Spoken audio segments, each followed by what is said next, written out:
Vessel of entering port. Vessels entering any port of any or coastwise in the Philippines shall show their color and signal their official number or letters. Such signal shall be keep flying tails vessel in the boarded by the proper office or vessel within 2 miles before arriving at the sign quarantine or hurries shall display their mention signal number 2. When the mail is to be discharged, the vessel shall inform the port authorities by the pairs described signal at the earliest opportunity.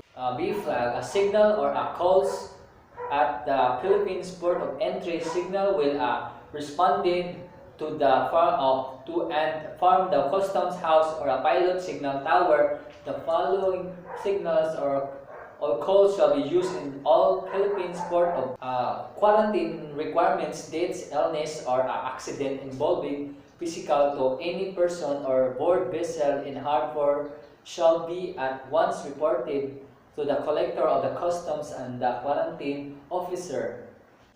D is repair dry docking of a vessels. No repairs except minor on one shall be allowed on the arrived vessel in the port without a permits of the collectors of the customs or deputy collectors or for the operation, as well as its transfer to the signed place of dry docking, and shall be subject to the continuous guarding until final clearance. Sucking vessel whenever the navigation of any harbor or navigable or ever travel, the trade shall be the obstructed vessel, boat or aircraft or other similar obstructions has exercised for a period longer than 30 days or whenever abandon can be established in a least space of the time and the sagging vessel, boat, watercraft or other restriction. Flight of air dogs and other watercraft lighters shall not be tied nor removed from the alongside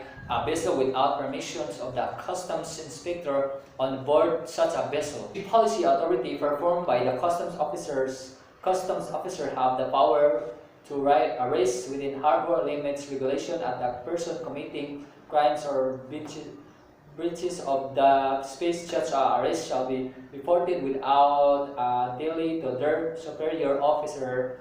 Another special garage or likewise all the other boats whenever craft are prohibited to the anchor or to the linger around of any vessel without moored at a pier or archers in the harbor at a distance of less than 50 meters from said vessel unless especially authorized by the collectors of the customs.